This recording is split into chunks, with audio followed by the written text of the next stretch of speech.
Rapaziada, dando continuidade aqui ao nosso trabalho, vamos trabalhar agora com previsão de consumo, previsão de estoques ou previsão de demanda, que também faz parte de uma daquelas atividades de gestão de estoques. Vimos anteriormente o gráfico dente de serra e aprendemos também a calcular o ponto de pedido. Lembrando que o gráfico dente de serra não é um gráfico para calcular quantas peças eu vou comprar.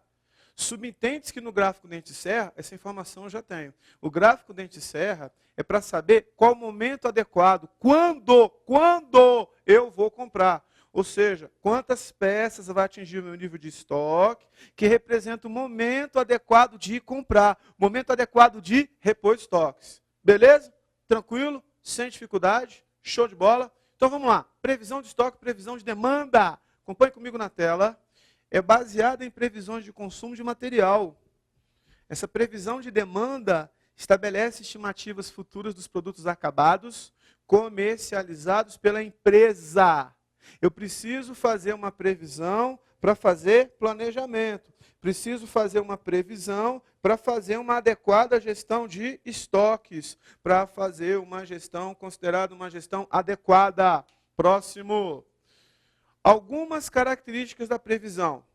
Ela é o ponto de partida de todo planejamento de estoque. Ela busca a eficácia dos métodos empregados, qualidade nas hipóteses que se utilizou no raciocínio. Fechando aqui em mim. A previsão é o ponto de partida de todo planejamento de estoque.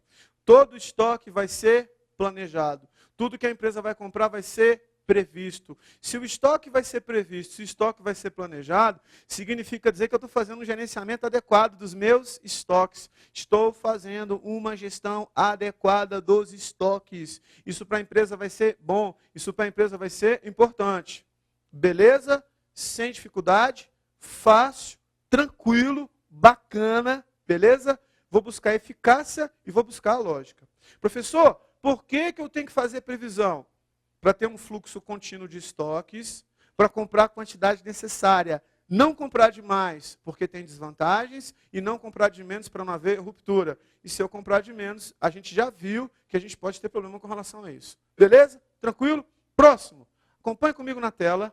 As informações básicas que permitem decidir quais serão as dimensões e a distribuição no tempo da demanda dos produtos acabados podem ser classificadas em qualitativas e quantitativas. Quando a gente fala qualitativo, é método não matemático. Quantitativo, método matemático. Quantitativa, evolução das vendas do passado. Quantitativa, variações com evolução e explicação, baseada nas vendas. Como exemplo, criação de vendas de produtos infantis. Variáveis de fácil previsão, também relacionadas às vendas. Tamanho da população, tamanho da renda, do PIB, influência da propaganda.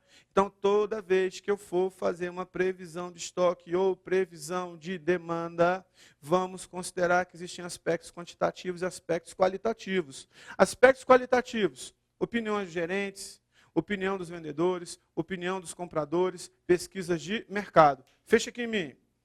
Existem, então, aspectos quantitativos, aspectos qualitativos. Os aspectos quantitativos, geralmente, são relacionados a previsões baseadas em técnicas ou em números do passado. Ou seja, método quantitativo é aquele que se baseia naquilo que já aconteceu. Ou no tamanho da população, ou na renda, se a renda aumentou ou diminuiu. Moral da história, aspecto quantitativo é um aspecto matemático. Existe alguma técnica matemática, existe alguma previsão matemática, existe alguma conta ou existe um método que a gente vai usar. Nós vamos aprender alguns métodos considerados métodos matemáticos. Nós vamos ver isso. E existem também os aspectos qualitativos. Aspectos qualitativos. Aspectos não matemáticos. Aspecto qualitativo, aspecto não matemático. Opinião de gerente, opinião do vendedor e assim sucessivamente. Beleza? Então, existem aspectos quantitativos, para fazer previsão de estoque, previsão de consumo, previsão de demanda, e aspectos qualitativos. Ou seja, aspectos que são considerados aspectos não matemáticos. Não matemáticos. Guarda essa informação. Beleza? Tranquilo, muito fácil, show de bola. Próximo slide, acompanhe comigo na tela. Chegou no ponto que eu queria. As técnicas de previsão podem ser classificadas em 3 grupos. Projeção, admite que o futuro será repetição do passado, ou as vendas evoluirão no tempo. Técnica de natureza essencialmente quantitativa. Então, a projeção é uma técnica matemática. Fecha aqui em mim. Projeção. Se no mês passado eu vendi 20, tendência agora é vender 20. Se no mês passado eu consumi 5 quilos de arroz, tendência agora é consumir 5 quilos de arroz. Se no mês passado foram 100 lotes de farinha de trigo para a linha de produção, a tendência agora é ser 100 lotes também. Então, quando a gente fala para você de projeção, aspecto quantitativo, projeção. A gente trabalha com os dados do passado. Projeção é uma das técnicas de previsão de estoque, previsão de consumo, previsão de demanda. Volta lá, queridos. Explicação. Procura relacionar as vendas do passado com outras variáveis cuja evolução é conhecida ou previsível. Basicamente, apresenta técnicas de regressão e técnicas de correlação. Professor, técnicas de regressão, técnicas de correlação Então, explicação também é um aspecto quantitativo. Fecha aqui, ó. Explicação, aspecto quantitativo. Projeção, vendi 20 no passado, vendi 30 mês passado. A explicação, para te dar um exemplo mais concreto, por exemplo, determinada época do ano, determinada época do mês, dia do mês, ou melhor, dia da semana. Por exemplo, tem época do ano que vai vender produto natalino. Tem época do ano que você vai vender produto de Páscoa. Tem época do ano que vai vender muitas rosas. O que é isso? Explicação. Baseada em números, baseada em regressões, baseada em contas. Números, contas, regressões. Números, contas, regressões. Também um aspecto considerado quantitativo. E fechando lá, aspecto qualitativo, predileção. Funcionários experientes e conhecedores de fatores influentes nas vendas no mercado estabelece a evolução das vendas futuras. Se a opinião do funcionário e a opinião de gente experiente, significa dizer que não é baseado meramente em conta. Significa dizer que é aspecto qualitativo. Predileção é aspecto qualitativo. Predileção é aspecto qualitativo. Fecha aqui, ó. Fechando a história. Predileção, qualitativo. Finalizando a história aqui, ó. Quando a gente faz uma previsão de consumo ou previsão de demanda, nós temos a projeção, nós temos a explicação e nós temos a predileção. Projeção, as vendas futuras têm relação com vendas passadas.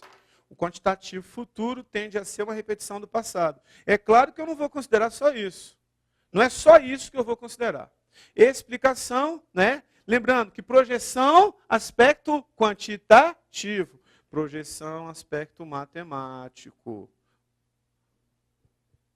Explicação, tem a ver com alguma variável. A gente faz uma correlação, uma regressão. Época do mês, época do ano, época da semana que vende mais cerveja, mais final de semana. Época do mês, época do ano que vende mais roupa de frio, sul, época lá do inverno. Época do ano, sul, que vende mais roupa de verão, né? De calor, verão, e assim sucessivamente. O que é isso? Explicação. Você faz uma correlação também.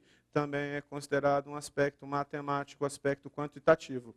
Já a predileção, A escolha é feita por funcionários experientes, segundo o gosto, necessidade do cliente e assim sucessivamente, né? Então isso aqui é um aspecto qualitativo, que a gente chama de aspecto não matemático, aspecto qualitativo, aspecto não matemático qualitativo. Toda vez que eu vou fazer uma previsão, vou considerar esses 3 fatores. Daqui a pouquinho, a gente vai ver, em seguida, técnicas para trabalhar com aspectos quantitativos. Técnicas para fazer previsão. Técnicas de projeção. Técnicas que a gente vai usar esse quadro como base. Nós vamos usar este quadro como base. Nós vamos usar este quadro como um quadro base para o nosso estudo. Beleza? Tranquilo? Sem dificuldade? Próximo slide. Acompanhe comigo na tela. Técnicas quantitativas para calcular a previsão do consumo. A primeira técnica que a gente vai usar é o último período. Professor, é o último período? É uma das técnicas? Detalhe muito importante. Olha só o que está acontecendo aí no slide. É um método simples, sem embasamento matemático. Quando eu falo para você que é sem embasamento matemático, eu estou falando para você que não tem que fazer conta. Mas não deixa de ser quantitativo. Não deixa de ser quantitativo, mesmo não tendo que fazer conta. Consiste em utilizar como previsão para o período seguinte o valor ocorrido no período anterior. Fecha aqui em mim. Sem embasamento matemático, eu não estou falando que não é uma técnica matemática. Eu estou falando é que não tem que fazer conta. É isso que eu estou querendo dizer para você. É um método, presta atenção, é um método quantitativo, não é qualitativo. Se não é qualitativo, ele é matemático. Ele não tem embasamento matemático no seguinte sentido. Eu pego o último período e ele serve como previsão para o próximo. Não tem que fazer conta. Entendeu o raciocínio? Então, ele é uma técnica quantitativa, é uma técnica considerada uma técnica matemática, mas não tem embasamento matemático, não tem que usar fórmula, não tem que fazer média. É isso que significa. Recapitulando, estamos trabalhando com técnicas de previsão de consumo e previsão de demanda. Eu coloquei aqui no quadro uma questão de uma prova anterior do CESP. Eu fiz questão de colocar no quadro, não no slide, porque essa questão base me ajuda a entender todos os métodos.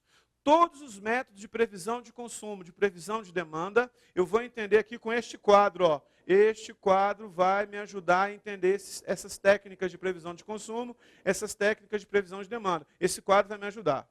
Esse quadro diz o seguinte, consumo, mês, janeiro, fevereiro, março, abril, maio, junho. 180, 240, 210, 190, 210, 230. Segundo essa tabela, a previsão para o mês de julho é de 210 unidades, que é uma afirmativa, pelo método da média móvel para n igual a 4. Isso aqui é uma questão do CESP, de uma prova anterior. Eu vou colocar um parênteses para a gente colocar se está certo ou está errado. Antes de resolver isso aqui, eu vou resolver pelo último período. Vamos estudar várias técnicas. Dentre as técnicas que a gente vai estudar, a gente estuda a média móvel simples também. Dentre as técnicas. Por enquanto, eu não vou resolver isso aqui. Essa questão é uma questão base para trabalhar com todas as técnicas. Então, a primeira técnica que a gente vai utilizar, primeira coisa, técnica considerada técnica quantitativa, mesmo não tendo que fazer conta, é uma técnica considerada técnica matemática. Ela não tem embasamento matemático no seguinte sentido, não tem que fazer conta, o número está na cara, mas não tem nada a ver com qualitativo, não é opinião de ninguém, por isso que é quantitativo. Média, ou melhor, técnica do último período. Professor, o que você quer dizer com isso? Eu quero dizer para você o seguinte, o último período, o consumo no último período serve de previsão, de base para previsão para o próximo período. Só isso. O próximo período, a previsão para o próximo período é igual ao consumo do período anterior. A previsão para o próximo período é o consumo do período anterior. Presta atenção. Esquece isso aqui. Isso aqui é média móvel simples que eu vou resolver. Eu quero saber a previsão de consumo para o mês de julho. Porque o mês de julho é o próximo período. Janeiro, fevereiro, março, abril, maio, junho. Eu quero saber a previsão de julho. Se eu for utilizar o último período, o consumo de junho, é a previsão para julho. A previsão para o mês de julho, é exatamente igual ao consumo de junho. Qual é o consumo de junho do último período? 230. Essa também vai ser a previsão para o mês de julho, 230. Professor, muito simples. Professor, muito fácil. Pois é. Vou te contar uma coisa. Isso cai em prova. Penúltima prova do TST, penúltima prova do TJ, a última, não caiu essa parte, né, de administração de materiais. Isso cai em prova. Moral da história. Como é que eu faço a previsão para julho baseado no último período? Pego o consumo de junho. Qual é o consumo de junho? 230? Essa é a previsão para julho. É uma técnica quantitativa considerada uma técnica matemática. Mesmo não tendo que fazer conta, porque o valor está aqui. Então não preciso fazer conta para chegar no valor. Mas é considerado uma técnica matemática. Beleza? Sem dificuldade? Isso cai em prova. Isso cai em prova. Fique esperto. Curiosidade. Esquece que junho é 230. Qual a previsão para junho? Maio, 210. Esquece que maio é 210. Qual a previsão para maio? Abril. Quanto que é o consumo de abril? 190. Esquece que fevereiro é 240. Janeiro é 180. Qual a previsão para fevereiro? 180. Esquece que março é 210. Pelo último período. Qual a previsão para março? Qual a previsão para março? Fevereiro, 240. Consegue entender? Consegue ter raciocínio? Show? Vamos para a segunda técnica. Vai lá. Média móvel. É a mesma coisa que média móvel simples. Nesse método, a previsão para o próximo período é obtida calculando-se a média dos valores de consumo dos N períodos. Ou seja, eu preciso determinar quem são os N períodos considerados. A escolha do número de períodos é arbitrária e experimental. Agora sim, fecha aqui em mim. Segunda técnica que a gente vai usar, média móvel. Vou contar uma coisa para você. Essa média móvel, você também pode chamar ela de média móvel simples. Por que ela é simples, professor? Porque é uma média sem pesos. Sem pesos. Para os N últimos, detalhe, N últimos períodos considerados. Professor, ela é uma média sem pesos? É. Para os N últimos períodos considerados? É. Professor, se é uma média sem pesos para os N últimos períodos considerados, significa dizer, professor, que é uma média que a gente não considera peso, e além da gente não considerar peso, é uma forma de média aritmética? É. Por que chama média móvel? Porque esse N pode se mover, esse N pode variar. Então, no fundo, como ela é uma média sem pesos, ela é uma média aritmética. É uma média aritmética para N períodos. Por isso que ela se chama média móvel. Quero pegar a minha questão como base. Agora eu vou resolver ela. Janeiro a junho. Ele está perguntando a previsão para julho. Pelo método da média móvel simples, para N igual a 4. Então, no meu exercício, que é uma questão do CESP, ele está dizendo que é N igual a 4.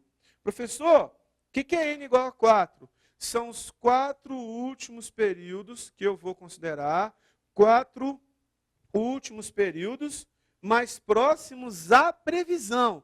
4 últimos períodos a serem considerados, períodos mais próximos à previsão. 4 últimos períodos? É, exatamente. Que 4 últimos períodos são esses aqui para N igual a 4? Ó, março, abril, maio, junho. Cuidado! Quando eu falo N igual a 4, eu quero fazer a previsão para julho. Não são os 4 primeiros períodos. Janeiro, fevereiro, março, abril. Não é isso. São os 4 últimos. São os 4 períodos ou os N períodos mais próximos. Então, quando eu falo para você, ó, os 4 últimos períodos são os períodos mais próximos. Os períodos mais próximos ao momento que se faz a previsão. Os períodos mais próximos à previsão é que serão esses N últimos períodos considerados. Períodos mais próximos. Períodos mais próximos. Beleza? Tranquilo? Sem dificuldade? Fácil? Está dando para entender direitinho? Tranquilo? Bom, então veja que interessante. N igual a 4. Cuidado, hein? Se fosse N igual a 3, abril, maio, junho. Se fosse N igual a 2, maio, junho. Se fosse N igual a 5, fevereiro, março, abril, maio, junho. Como é um N aleatório, numa questão de prova, a questão vai determinar o N. Professor, se não tivesse N, calcule a previsão para julho pela média móvel, ou média móvel simples. Você ia considerar tudo, que seria N igual a 6, que não é o caso. Ele falou que N igual a 4. Eu vou fazer uma média aritmética desses 4 períodos. Prova da história. Eu vou pegar os 4 últimos. Março, mais abril, mais maio, mais junho. Vou somar e vou dividir por 4. N não é igual a 4? Os 4 últimos períodos não são os 4 que N é igual a 4? Então eu vou dividir por 4. Média móvel, simples. Quem é março? 210. Quem é abril? 190. Quem é maio? 210. Quem é junho? 230. Vou somar todo mundo e vou dividir por 4. Se eu ainda sei fazer conta, somando todo mundo dividido por 4, vai dar 210. 210 vai ser a minha previsão para o mês de julho. A minha previsão para o mês de julho, considerando o método da média móvel simples, é 210 unidades. Se é 210 unidades, significa dizer, fechando aqui, que a minha questão está correta. A previsão para julho é 210 unidades pelo método da média móvel para N igual a 4. E está querendo saber a previsão para julho. 210. Bateu ou não bateu? Bateu. Então o item está certo. Questão do CESP. Lembrando que essa questão eu já resolvi. Mas as técnicas de previsão de consumo e previsão de demanda, eu continuo a resolver. Então eu vou deixar essa mesma questão como questão base. Eu vou usar as outras técnicas, mas essa questão continua sendo minha questão base para resolver as demais, para resolver os demais casos. Beleza? Sem dificuldade? Vamos para a próxima questão. Próximo slide. Ele faz um comentáriozinho. Método da média móvel. Né? Ele fala que tem algumas desvantagens.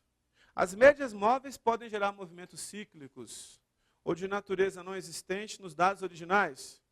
Significa dizer que você tende a girar sempre em torno dos mesmos dados. As médias móveis são afetadas pelos valores extremos. Isso pode ser superado utilizando-se a média móvel ponderada com pesos apropriados. Porque a média móvel simples não tem pesos. Nas observações mais antigas, tem o mesmo peso que as atuais. Exige manutenção de um número muito grande de dados. Fecha aqui em mim. A média móvel simples tem algumas desvantagens. Primeira coisa, no exercício aqui, eu preciso de 4 dados. Já é considerado uma grande quantidade de dados. Segunda coisa importante, todos os pesos são iguais.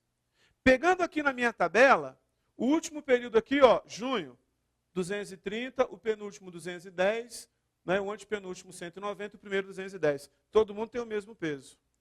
Teoricamente falando, os períodos mais próximos deveriam ter uma influência maior no resultado, porque é um dado mais fresquinho, é um dado mais atualizado.